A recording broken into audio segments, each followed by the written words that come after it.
안녕하세요, 여러분. 저는 40대 초반의 남자 구독자입니다.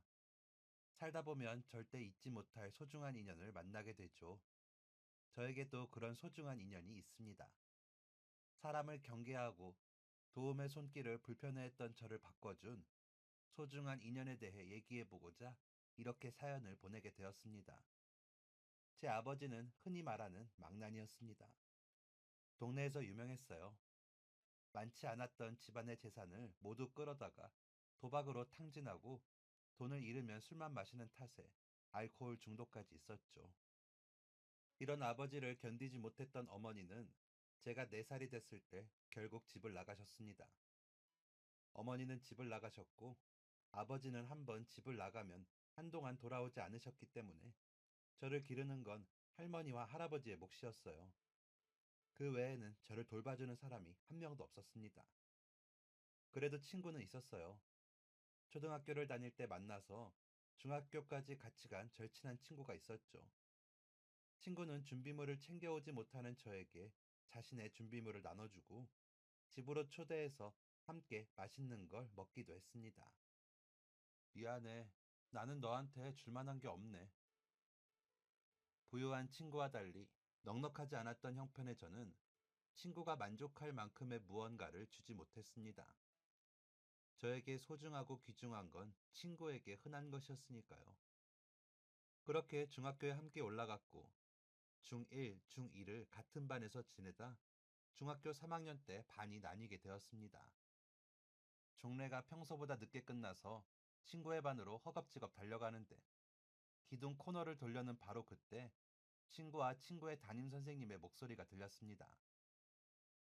민혁이를 잘 챙겨주는 게 참 기특해. 아니에요, 선생님. 친구들끼리 이러는 건 당연하죠. 뭔가 이상한 기분이 들었지만 애써 그 기분을 지우고 아무것도 모르는 척 친구와 함께 하교 했습니다. 그런데 어느 날 아주 우연히 친구가 같은 반 아이들과 대화하는 소리를 듣게 되었어요. 야, 너 김민혁이랑 다니는 거 안 힘드냐? 그 새끼 거지잖아. 저는 친구가 화를 낼 줄 알았습니다. 그런데 친구는 낄낄거리며 그 말에 이렇게 대답했어요. 재밌잖아. 집에 굴러다니는 거 하나 줬을 뿐인데 고맙다고 굽신거리는 꼴이. 그리고 걔랑 다니면 선생들이 좋아해. 이번에 나 상장도 받잖아. 봉사상? 뭐 이런 걸로. 김민혁 도와줘서 받는 거냐? 다른 이유라고는 하는데 그것 때문에 받는 거인 듯. 심장이 벌렁벌렁 거렸습니다. 천사 같은 얼굴로 민혁아, 할머니 건강은 좀 어떠셔? 우리 엄마한테 부탁해서 보양식이라도 끓여달라고 할까? 시험 기간에 우리 집에서 공부하자. 엄마가 너 데려오래. 라고 말하던 제 친구는 이제 없었습니다. 자연스럽게 멀어졌습니다. 친구는 제가 피하는 걸 이상하게 생각했지만 저에게 더 이상 묻지 않았어요. 그 친구에게 저는 딱 그 정도 존재였겠죠. 이런 일이 있고 난 이후로 저는 사람에게 정을 주지 않았습니다. 또다시 배신당하고 싶지 않았거든요. 친구를 만들지 않았을 뿐 아니라 어른들의 도움도 원치 않았습니다. 아버지라는 사람이 망난이었으니까요. 어른에 대한 기대가 없었습니다. 아버지와는 추억이랄 것도 없어요. 아버지 이야기를 간략하게 하자면 아버지는 효심도 부성애도 없는 사람이었습니다. 할머니, 할아버지가 보고 싶어서 왔다고 말은 하지만 당연히 거짓말이었어요. 할머니, 할아버지가 보고 싶어서 왔다는 아버지의 말에 마음이 약해지는 분들이셨거든요. 그런 거 있잖아요. 아무리 그래도 내 배 아파 낳은 자식인데, 그래도 아들인데, 하나뿐인 자식인데, 라는 생각 때문에 자식한테 큰 소리 한번 못 내는 분들이요. 제 조부모님이 딱 그런 분들이었습니다. 하지만 저는 진작부터 알았어요. 보고 싶어서 왔다는 말이 새빨간 거짓말이라는 걸요. 아버지는 아들 왔다며 밥을 차리는 할머니, 목소리라도 한번 듣고 싶어서 말을 거는 할아버지는 안중에도 없고 집안 구석구석을 들춰보며 돈은 없는지, 돈 되는 건 없는지를 찾아보고는 했거든요. 당당하게 할머니 지갑을 열어서 돈을 꺼내고는 주머니에 넣기도 했습니다. 밥이라도 먹고 가면 다행이죠. 인사도 없이 돈만 챙겨서 쌩하니 나가버리는 경우가 허다했어요. 하루는 그런 아버지를 보고 화가 나서 할머니에게 이렇게 말했습니다. 할머니는 화 안 나? 돈 주지 마. 할머니는 소심한 목소리로 내가 없이 키워서 그래 라며 미안해서 모질게 굴 수 없다 라고 말씀하셨습니다. 제가 조금 크고 나서는 할머니 할아버지가 벌어오시는 돈을 제가 모았어요. 절대 아버지가 찾을 수 없도록 집안 구석구석에 숨겨두었죠. 할머니가 돈을 두시는 곳은 한정적이고 늘 똑같았는데 어느 날부터 돈이 보이지 않으니 오랜만에 집에 온 아버지는 심하게 화를 냈습니다. 엄마, 여기 돈 어딨어? 할머니는 기죽은 목소리로 거기 없어? 라고 말했습니다. 아빠, 돈 어딨냐고! 할아버지는 혈기왕성한 아버지에게 아무 말하지 못하고 고개만 가로저으셨습니다. 저에게는 관심도 없던 아버지가 오랜만에 저를 부르셨습니다. 야, 너 어디 있는지 알지? 빨리 말해. 저는 몰라요 라는 말만 반복했습니다. 할아버지 할머니가 돈을 숨기고 안 줄 리가 없으니 범인은 제가 확실했죠. 아버지는 저를 붙잡고 돈 내놓으라는 말만 하셨습니다. 저는 눈을 부릅뜨고 없다고 말했죠. 분노가 머리끝까지 차오른 아버지는 저를 흠씬 두들겨 팼어요. 주변에서 말려도 들을 생각을 안 했습니다. 집안 집기가 다 부서지는 소리와 고함 소리가 나자 찾아온 옆집 어른들이 아버지를 겨우 말릴 수 있었습니다. 신고를 받고 출동한 경찰이 아버지를 데려갔지만 가족 간의 일이고 아버지가 아들을 훈육했다는 식으로 훈방 조치되어 이 일은 일단락되었어요. 물론 아버지는 기어이 돈을 찾아가셨습니다. 온 집안을 뒤집어 엎었더라고요. 통장에 돈을 넣어놔도 소용이 없었습니다. 어쨌든 표면적으로 아버지는 연로하신 부모님과 미성년자 아들의 보호자였으니까요. 가정 환경이 이렇다 보니 저는 꿈을 꿀 수가 없었습니다. 꿈이 뭔가요? 장래 희망마저도 없었습니다. 아버지는 이후로도 계속 찾아왔습니다. 예전에는 집에 오는 텀이 길었는데 어느 순간부터는 시도 때도 없이 드나들더군요. 나중에 안 사실로는 아버지가 돈을 빌렸는데 그 돈을 갚지 못해서 쫓기는 상황이었다고 합니다. 도망도 갈 겸 밥도 먹을 겸 입에 풀칠할 돈도 가져갈 겸 집에 오는 거였죠. 할머니, 할아버지는 그런 아버지를 걱정하셨습니다. 집에 있지 그러니 아버지는 이런 말을 들을 때마다 숟가락을 집어던지며 이렇게 화를 냈어요. 여기 붙어 있다가 잡혀갈 일 있어? 그놈들이 여기를 모를 것 같아? 잘못한 건 아버지인데 대체 왜 피해는 우리가 봐야 하는지, 왜 할머니, 할아버지에게 저렇게 행동하는지 이해가 되지 않았고 화가 났습니다. 할머니, 할아버지가 아버지에게 약한 건 사실이었지만 그래도 저에게는 좋은 분들이었어요. 정말 좋은 분들이었습니다. 온화하시고 다정한 분들이었죠. 어떻게 이런 분들 아래에서 저런 망나니가 태어났는지 전 아직도 이해를 할 수가 없어요. 아버지는 집에 올 때마다 말라가고 있었습니다.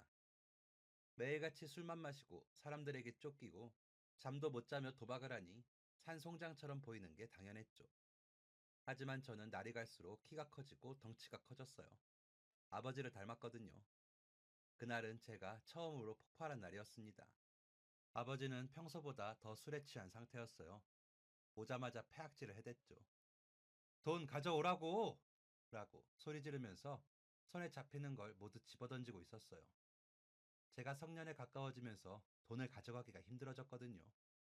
그래서 한동안 돈을 제대로 못 챙겨갔습니다. 저는 아버지가 혼자 화를 내다가 지치면 아무데나 누워서 잘 거라는 걸 알고 있었습니다. 그래서 어쩔 줄 몰라 하는 할머니, 할아버지와 달리 신경도 안 쓰고 제 할 일을 하고 있었어요. 아버지가 자다가 깨면 대충 얼마 쥐어주고 보내려는 생각이었죠. 그런데 그 모습이 참 거슬렸나 봅니다. 아버지가 저에게로 성큼성큼 다가오자 무슨 일이 날 거라는 걸 직감한 할머니가 그 앞을 막아섰습니다. 아버지는 눈에 보이는 게 없었는지 할머니를 밀치고 저에게로 걸어왔어요. 할아버지도 예외는 없었죠. 야! 라면서 제 앞에 선 아버지는 예전처럼 커 보이지 않았습니다. 제 눈에 아버지는 안중에도 없었어요. 아버지에게 밀쳐져서 깨진 유리에 손을 다친 할머니밖에 보이지 않았죠. 저는 아버지를 지나쳐서 할머니에게 다가갔습니다. 할머니! 할머니의 손에서 나는 피를 지혈하고 있는데 이게 어딜 건방지게! 라며 아버지가 절 돌려 세우시더라고요. 아버지가 저에게 손을 들어 올리는 순간 할아버지가 나서셨습니다. 그만해, 이놈아! 할아버지가 큰 소리 내시는 걸 처음 봤어요. 아버지도 당황한 눈치였지만 기죽지 않았습니다. 늙은 노인이 뭘 할 수 있냐는 반응이었어요. 아버지가 잔뜩 성난 얼굴로 할아버지에게 한 발자국 다가갔을 때 저는 아버지와 할아버지 사이를 가로막으며 아버지를 제지했습니다. 그만 좀 하세요. 우리가 대체 뭘 잘못했어요? 왜 잘못은 아버지가 하고 피해는 우리가 봐야 돼요? 아버지는 자기보다 훨씬 덩치가 큰 제가 분을 내며 말하니 주춤하는 기색이었습니다. 왜요? 나이 먹은 부모님은 안 무섭고 다 큰 자식은 무서워요?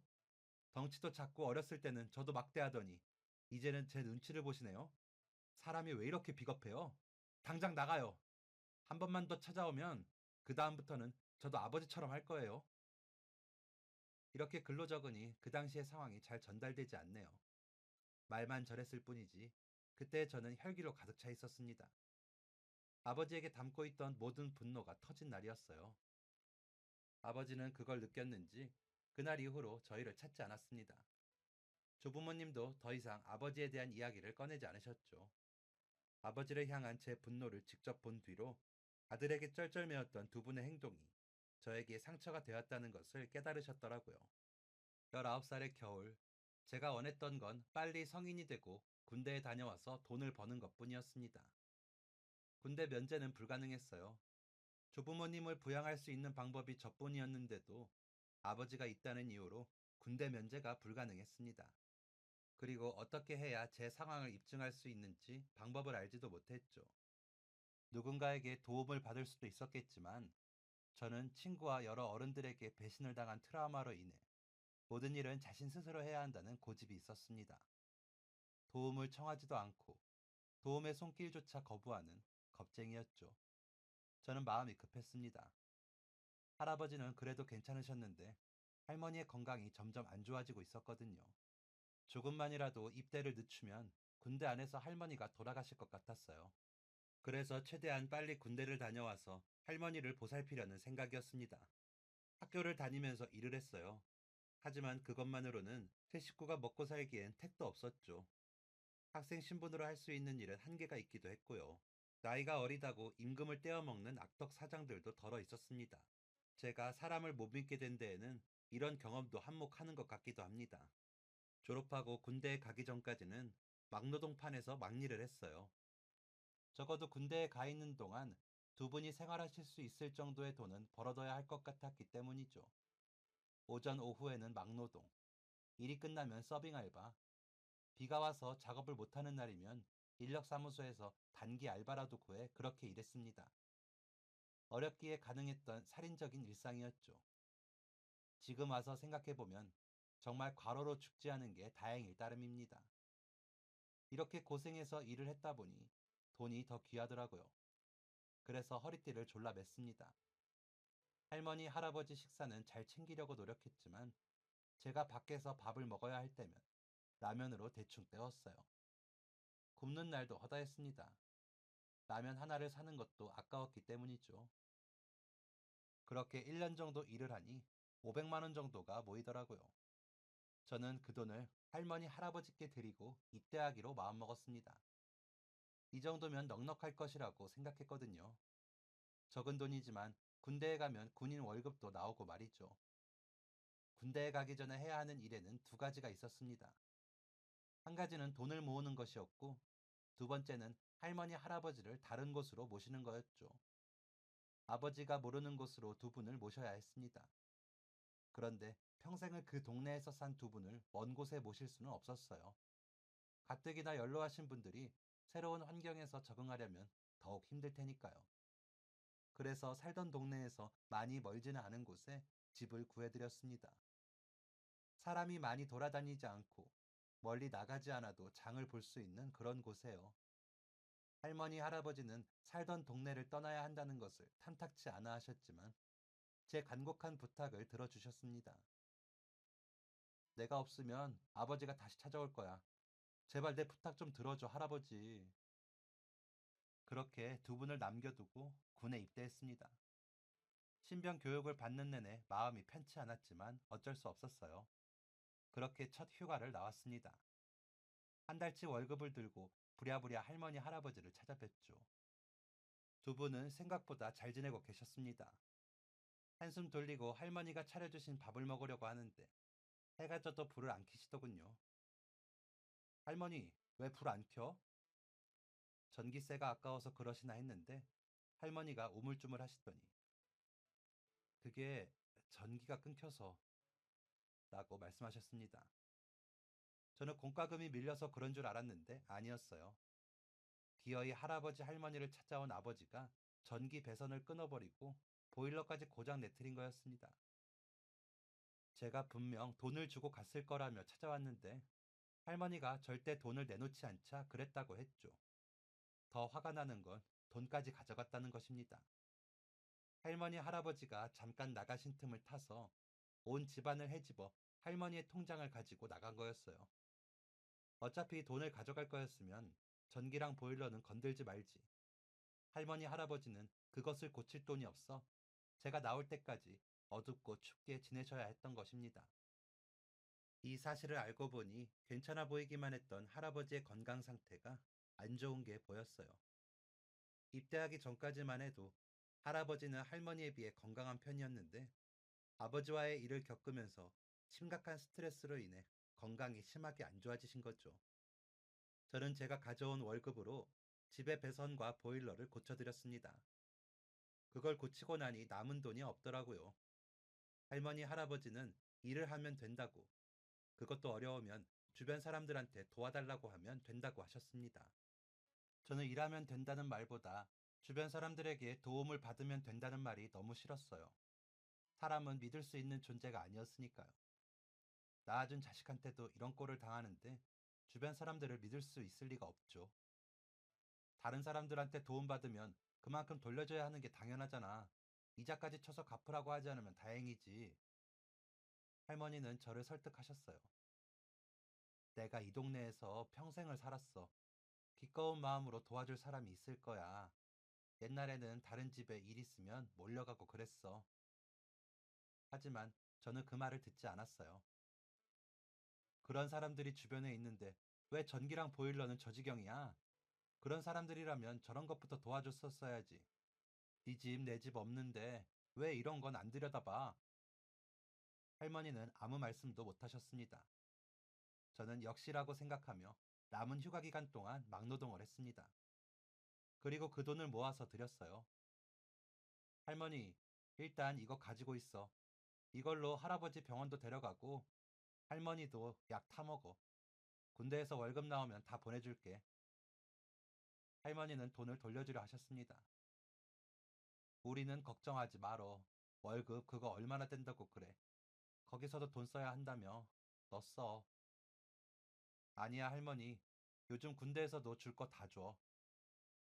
할머니는 제가 억만금이라도 주는 것처럼 미안해하며 돈을 돌려주려 하셨지만 저는 그 돈이 두 분이 살기에 충분치 않은 돈이라는 걸 알고 있었습니다. 그렇게 불편한 마음을 안고 부대로 돌아갔고 그래도 잘 적응하려고 노력했어요. 또 군생활을 잘하면 포상 휴가라는 것도 받을 수 있다는 말에 남들보다 몇 배는 더 열심히 군생활했던 것 같습니다. 특출난 재능이 없는 제가 할 수 있는 건 유일한 장점인 성실함으로 할 수 있는 것들이었어요. 그리고 군대는 성실함을 인정해주는 곳이었죠. 예쁨도 많이 받았습니다. 노력하는 만큼 인정받을 수 있다는 확신은 걱정만 가득한 군생활에서 가질 수 있는 유일한 동기부여였습니다. 그런데 저를 그렇게 예뻐하는 선임과 부사관들도 저에게 딱 한 가지 바라는 게 있었어요. 너는 모든 걸 다 혼자서 하려고 하더라. 도움받을 때는 받아. 다른 애들이 못 믿었냐? 전우를 못 믿는데 그게 무슨 군인이야. 이런 이야기를 듣게 된 데는 다 이유가 있습니다. 다른 사람의 도움을 받으면 좀 더 편할 수 있는 일을 혼자서만 하려고 했기 때문입니다. 주변 사람들이 보기에도 벅차 보였던 것이죠. 힘들 게 뻔한데 그걸 어떻게든 해내고자 아등바등 되는 모습이요. 나중에는 안쓰러워 보이기까지 했다고 했습니다. 제대 후 만난 동기는 이렇게 말했습니다. 처음에는 미안했어. 너가 우리 대신 일을 하는 거라고 생각했으니까. 그런데 너가 할 일을 다 해버리면 남아있는 애들은 뭐가 되냐. 나중에는 너가 우리를 무시한다는 생각도 했었어. 우리가 이런 것도 제대로 못하는 줄 아나? 우리가 못 믿어서 지가 다 해버리는 거 아니야? 이렇게 생각했다니까. 저는 제가 다른 사람들이 해야 하는 일을 대신해주면 좋아할 줄 알았습니다. 어쨌든 몸이 편하니까요. 제가 사람을 못 믿는 것도 있었지만 어차피 남들도 일하는 걸 싫어할 거라는 생각이 있었습니다. 어차피 싫어하는 거 내가 대신해주면 좋아할 테니 그냥 내가 다 해도 되겠지 라는 생각이 있었던 것이죠. 미안하다. 내가 그렇게 하는 게 애들한테 더 나을 줄 알았어. 동기는 술을 한 잔 마시며 이렇게 말했습니다. 처음에야 그랬지. 너 사정 다 알고 나서부터는 아무도 그렇게 생각 안 했어. 그냥 안타까웠지. 동기가 말한 사정이란 건 이런 거였습니다. 다시 과거로 돌아가서 제가 아무도 믿지 못하고 있을 때 동기가 제 사정을 알게 된 일이 벌어졌습니다. 저를 부르는 호출에 급히 가보니 묘한 긴장감이 돌았어요. 긴장한 상태로 서 있는데 간부가 말했습니다. 집 갈 준비해라. 무슨 말인지 생각해보고 있는데 생각이 정리되기도 전에 저를 부른 이유를 알게 되었어요. 할아버지가 돌아가셨다. 무슨 정신으로 할아버지에게 갔는지 모르겠습니다.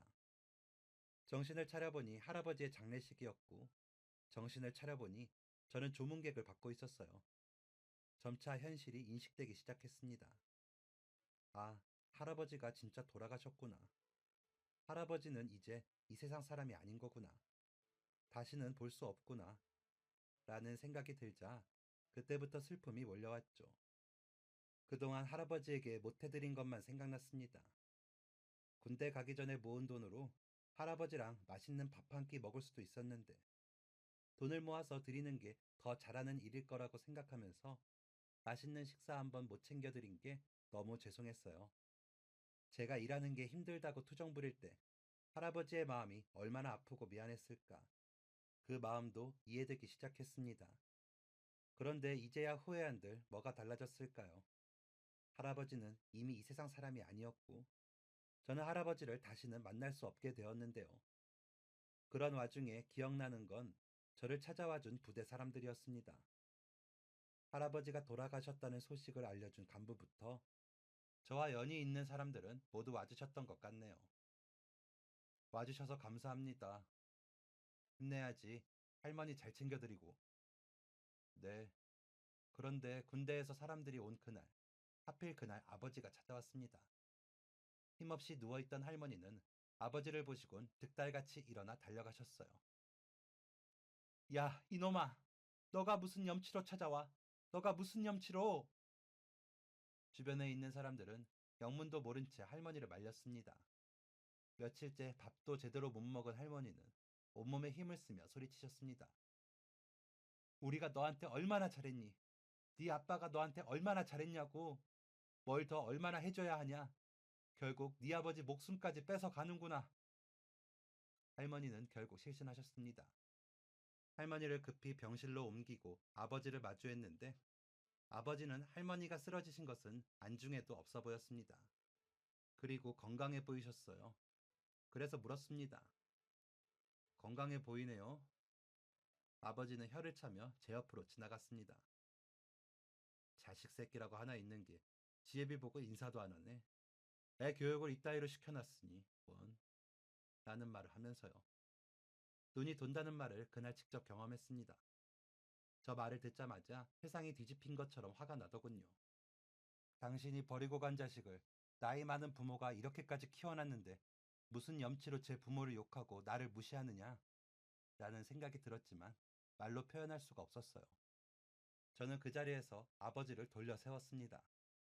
무언가를 하려고 하는 그때 저를 막아서는 손들이 있었어요. 부대 사람들이었죠. 아무리 그래도 안 돼. 노으라면서 소리를 치고 울었던 것 같습니다. 지금 생각해보면 감사한 분들이죠. 그 자리에서 제가 주먹을 휘둘렀다면 저나 아버지나 다를 바가 없는 사람이 되었을 테니까요. 아버지가 지금은 안 되겠네 라고 말하고는 저를 똑똑히 보면서 이렇게 말했습니다. 아버지는 제가 눈을 부라리며 달려들자 저를 향해 너 내가 한심하지? 그런데 넌 이렇게 안 될 것 같냐? 네 몸에 흐르고 있는 그거 나랑 똑같은 거고 네 눈, 코, 입 다 내가 준 거야. 봐봐 너랑 나랑 닮았잖아. 나 무시하지 마.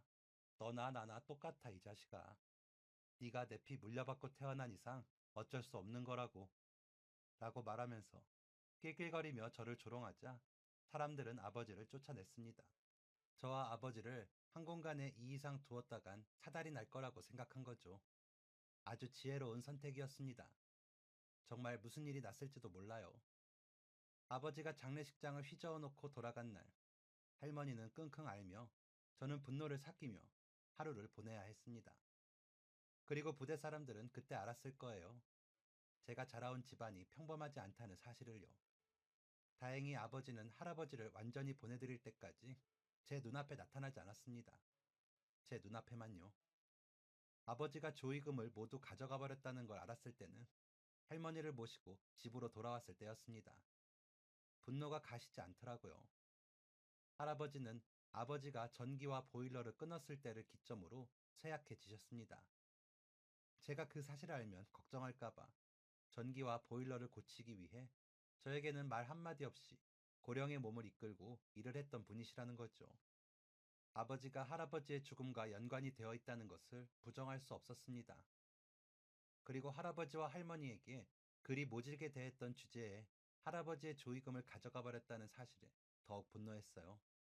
얼마 되지 않는 금액이었지만 그 조의금은 아버지에게 돌아갈 것이 아니었습니다. 인간이 염치가 있다면요. 역시나 제 아버지는 염치가 없는 인간이었습니다. 아버지를 찾으려 했지만 저에게는 할머니를 집에 무사히 모셔다 드리는 시간도 부족했습니다. 노력은 해봤지만 대체 어디로 그렇게 숨는 건지 뒤통수도 못 찾겠더라고요. 그렇게 아무것도 해결하지 못한 채 복귀했습니다. 할아버지가 돌아가시고 아버지는 끝까지 불효했지만 달라진 것은 없었습니다. 할머니가 잘 계시는지 살피는 방법이 전화통화밖에 없다는 사실도 달라진 건 없었죠.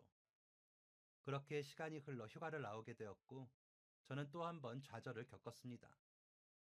문을 열고 할머니가 계신 집으로 들어갔는데 할머니가 바닥에 쓰러져 계셨어요. 할머니는 숨은 쉬고 있었지만 의식은 없는 상태였습니다. 집안은 왜 이리 차가운지 보일러를 고치고 나갔는데도 이상하리만큼 차가웠습니다. 나중에 알게 된 건 할머니가 돈을 아끼고자 보일러를 틀지 않았다는 사실이었어요. 할머니! 저는 할머니를 모시고 급히 병원에 갔고 할머니가 지독한 감기에 걸리셨다는 걸 알게 되었습니다. 할머니가 링거를 맞고 있는데 의사가 저를 따로 부르더라고요. 의사는 조금 날카로운 목소리로 물었습니다. 대체 뭘 어떻게 한 겁니까? 네? 영양실조입니다. 영양실조. 요즘 같은 시대에 영양실조가 말이 됩니까? 할머니가 많이 야위었다고 생각은 했지만 설마 영양실조라고는 상상도 못했습니다. 정말 상상도요.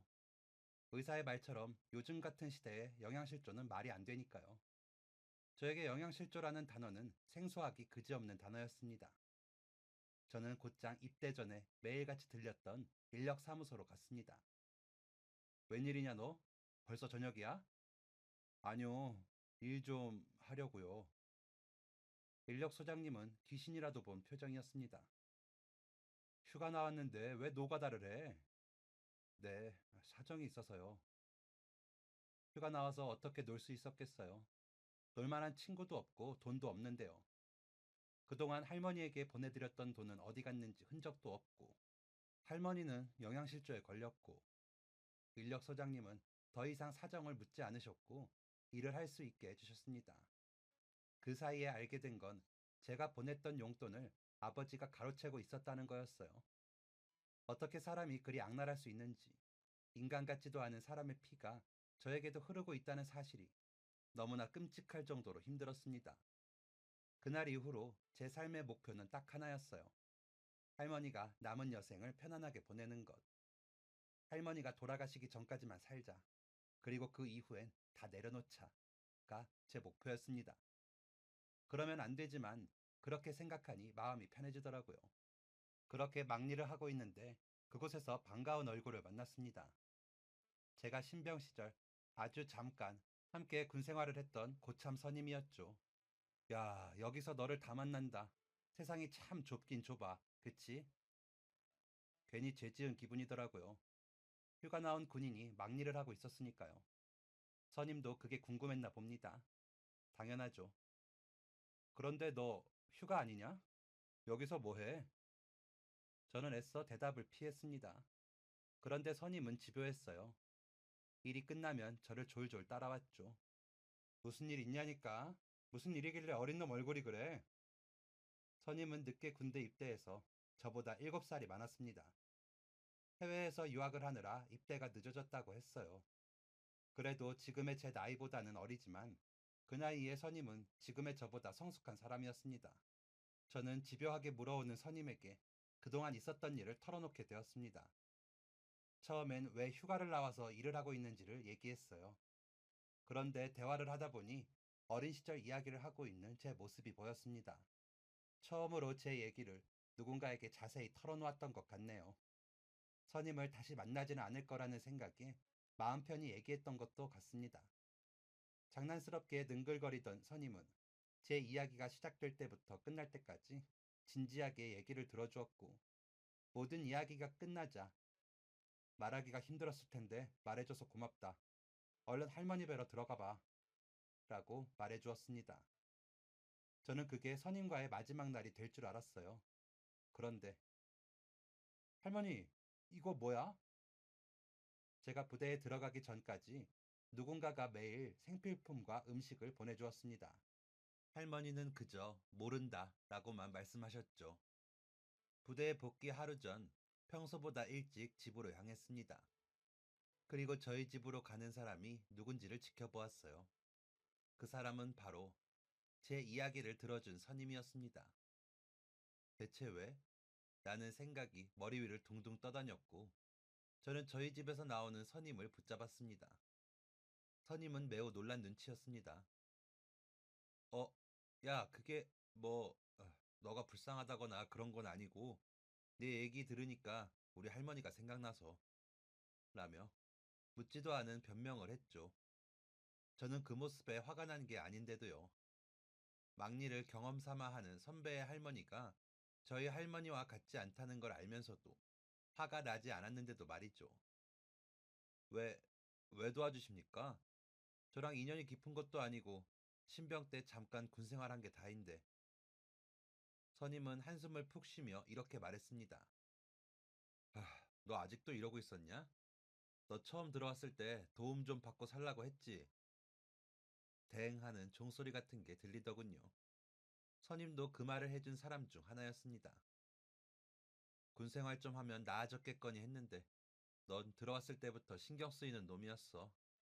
나보다 한참 어린 게 죽을 상을 해가지고 한숨이나 푹푹 쉬고 무슨 일이 있냐고 하면 말하지도 않고 강박증 있는 것처럼 모든 일을 혼자 다 해내려고만 하고. 그런데 너 얘기 들어보니까 알겠더라. 알 수 없는 생각들이 머리에 떠올랐다가 사라지길 반복했습니다. 그렇게 신경 쓰이던 놈이 내 눈앞에 딱 나타나더니 그런 사정을 이야기하는데 어떻게 가만히 있을 수가 있겠어? 나 어차피 얼마 뒤면 한국 떠나. 넌 이제 복귀지? 그 전까지는 내가 잘 보살펴 드릴 테니까 걱정하지 마. 저는 이 말을 들었음에도 불구하고 고집을 꺾지 못했습니다. 감사했고 그렇게 하고 싶다는 마음이 가슴속에서 일렁였지만 이를 꽉 깨물고 말했어요. 저는 괜찮습니다. 평소 온화했던 성격으로 인망이 두터웠던 선임은 처음으로 목소리를 높였습니다. 너 지금 방법 있어? 너 복귀하고 나니까 할머니 영양실조였다며. 영양실조. 고집 좀 부리지 마. 세상 혼자 사는 거 아니야.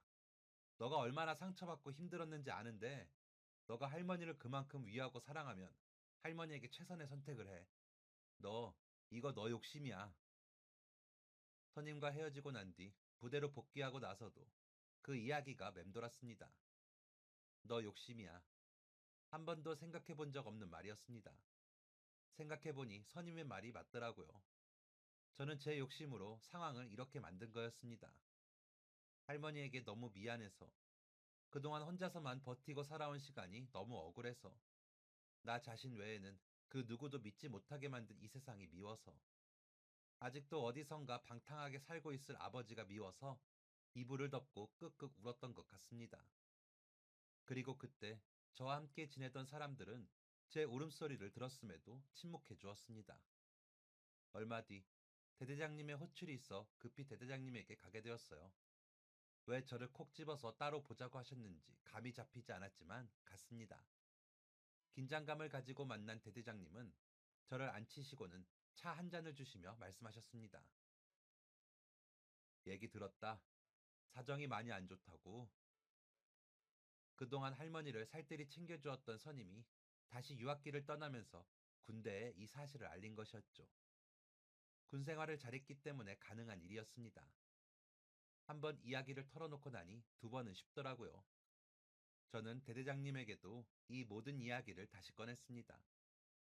대대장님은 얼굴을 한번 쓸어내리더니 부하를 불러 이것저것 지시하기 시작하셨습니다.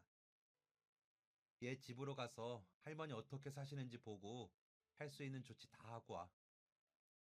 모든 일은 순차적으로 진행됐습니다. 발이 자유롭지 못했기 때문에 어떤 일이 이루어지고 있는지 실시간으로 알 수는 없었지만 확실한 건 모든 사람이 대가 없이 저와 할머니를 돕고 있었고 그들이 해주는 모든 일이 할머니의 생활을 좀 더 좋게 만들어주고 있었다는 거였습니다. 간부들이 한 가장 첫 번째 일은 아버지의 주민등록을 말소하는 것이었습니다. 아버지가 사라지니 할머니가 정부에서 주는 보조금을 받을 수 있게 되었어요. 그리고 사회복지사를 연결해 주어 할머니가 전문적인 도움을 받을 수 있게 해주었습니다. 아버지로부터 위협을 받고 있다는 것을 알고 요양원에 모실 수 있도록 방법도 찾아주셨습니다. 이후엔 특별 외출을 허락해 주어 할머니를 만날 수 있게 해주었습니다. 오랜만에 만난 할머니는 안색이 많이 좋아져 있었어요. 저는 함께 온 간부님들에게 진심으로 감사의 인사를 전했습니다. 정말 감사합니다. 정말 감사합니다. 이 은혜는 꼭 갚겠습니다. 그때 또 한 번 이런 얘기를 들었어요. 은혜 갚으라고 한 거 아니야. 정 갚고 싶으면 나 말고 다른 도움이 필요한 사람한테 갚아. 그때 제 마음속에 큰 변화가 생겼던 것 같습니다. 세상은 살만하다고. 아직 믿을 만한 사람이 많다고. 그리고 그동안의 내 고집으로 인해 할머니가 참 고생하셨다고요. 과일을 깎고 계시던 할머니에게 갔습니다. 잠깐만 기다려라. 이제 다 깎았어. 저는 할머니의 말이 끝나기도 전에 할머니 앞에 무릎을 꿇었습니다. 곁에 있던 모든 사람들이 깜짝 놀랐어요. 할머니는 기겁을 하시며 왜, 왜 이러냐? 얼른 일어나! 라고 저를 일으키려 하셨습니다. 저는 고개를 저으며 할머니, 내가 미안해. 그동안 잘못했어요. 라고 말했고 어느새 제 얼굴은 눈물 범벅이 되었습니다. 할머니는 다 안다는 듯이 저를 꼭 껴안았고 저희는 한참 동안 함께 울었습니다. 한참 눈물을 흘리고 나서야 제 진심을 말씀을 드릴 수 있었습니다. 내가, 내가 조금만 빨리 마음을 열었어도 할머니가 이렇게 고생하진 않았을 텐데 내 욕심 때문에 할머니가 너무 고생했어. 내가 미안해 할머니. 내가 조금만 더 빨리 깨달을 걸. 내가 또다시 울컥하는 감정을 다스리는데 할머니가 이어서 한 말은 결국 또다시 눈물을 흘리게 만들었습니다. 괜찮아. 이 말 한마디에 너무나 큰 진심이 담겨 있어서 저는 할머니의 사랑에 눈물을 흘릴 수밖에 없었습니다. 그리고 할머니는 이렇게도 말씀하셨어요.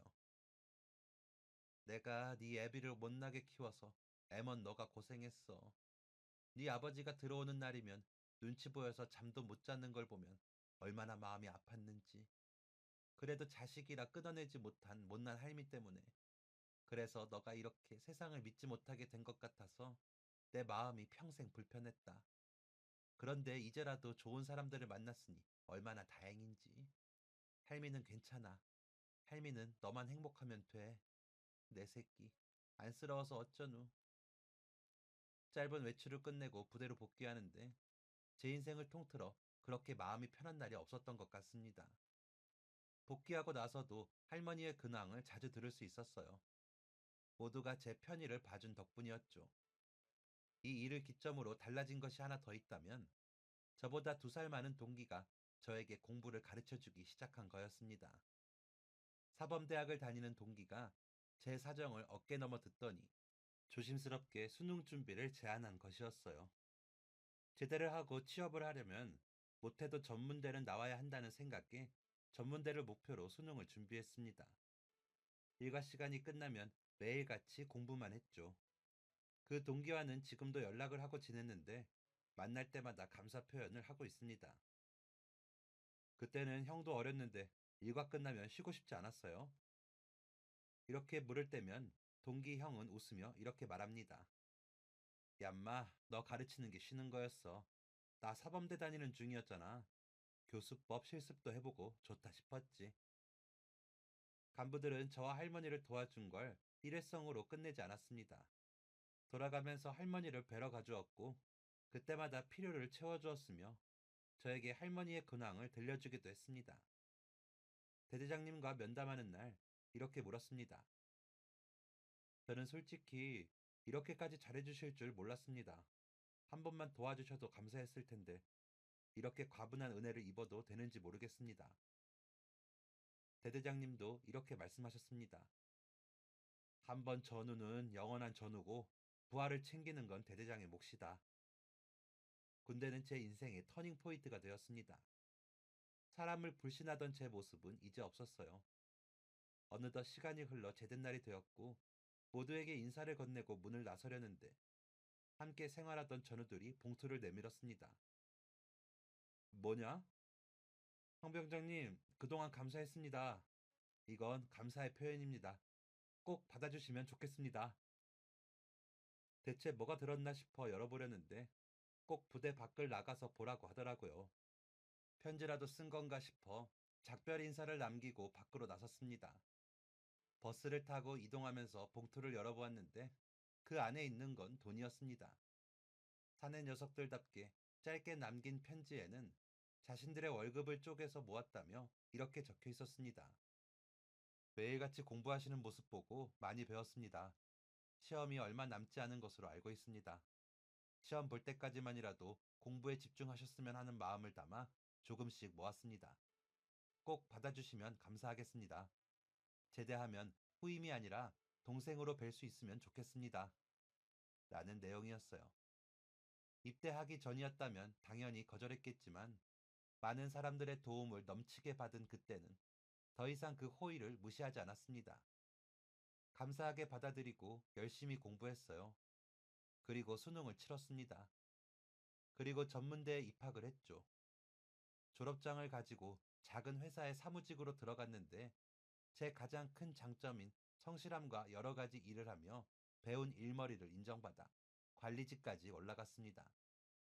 회사의 규모가 커지면서 다른 회사랑 합쳐졌는데 실무를 잘 아는 사람이 필요한 위치에 제가 발탁되었습니다. 지금도 성실히 일하며 실적을 내고 제 위치를 높여가고 있죠. 그리고 이렇게 번 돈을 가지고 저와 비슷한 어려움을 겪고 있을 아이들을 돕고 있습니다. 제 아내와 함께요. 제가 가정을 꾸렸다면 놀라실까요? 저는 가정에서 받은 상처가 있기 때문에 가정을 꾸리는 것에 굉장한 부담감을 가지고 있었습니다.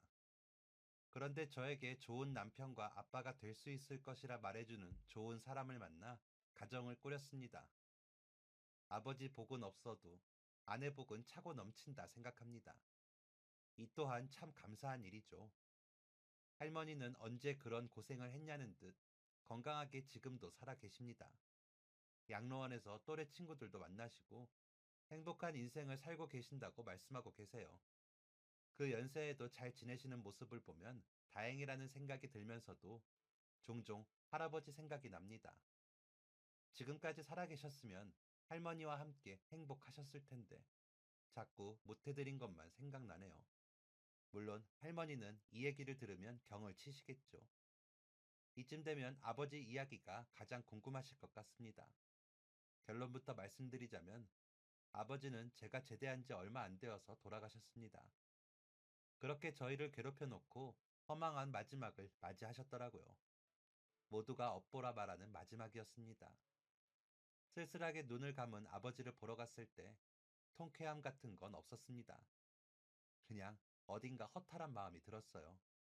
안타까운 마음이 들기도 하고 대체 어쩌다 인생이 이렇게 되었을까 싶기도 하고 아버지가 저를 낳은 나이보다 훨씬 나이 든 저는 아버지가 돌아가셨다는 사실을 주변에 알리지 않고 조용히 잔잔하게 아버지를 보내드렸습니다. 할머니는 며칠간 말씀이 없으셨지만 금방 회복하셨어요. 제가 아이를 낳고 나니 할머니의 마음이 조금은 이해되네요. 할머니는 말씀은 안 하시지만 마음속에 여전히 큰 돌덩어리를 안고 계실 것입니다. 이렇게 길게 제 이야기를 풀어서 써놓고 보니 참 다사다난한 인생이었다는 생각이 듭니다. 그리고 저도 모르는 사이에 정말 많은 사람들의 도움을 받았다는 생각이 드네요. 살다 보면 과거에 대한 후회와 현재에 대한 걱정으로 인해 내일을 살지 못하는 경우가 많은 것 같습니다. 과거의 저처럼요. 지금도 가끔 과거를 후회하고 현재를 걱정하지만 그러지 않기 위해 노력하고 있습니다. 아마 할머니도 이런 마음이겠죠. 자식을 제대로 기르지 못했다는 죄책감에 빠져 있지 않고 미래를 살아가기 위해 노력하시는 것이겠죠. 이 이야기를 아무렇지 않게 풀어낼 수 있어서 참 다행이라고 생각합니다. 이제야 정말 치유받는 느낌이 나네요. 제 이야기는 여기까지입니다. 제 지극히 작고 개인적인 이야기를 읽어주시고 주의 깊게 들어주셔서 감사합니다. 안녕히 계세요. 지금까지 사연 들어주셔서 감사합니다. 사연이 재밌으셨다면 구독과 좋아요를 눌러주세요. 감사합니다. 안녕히 계세요.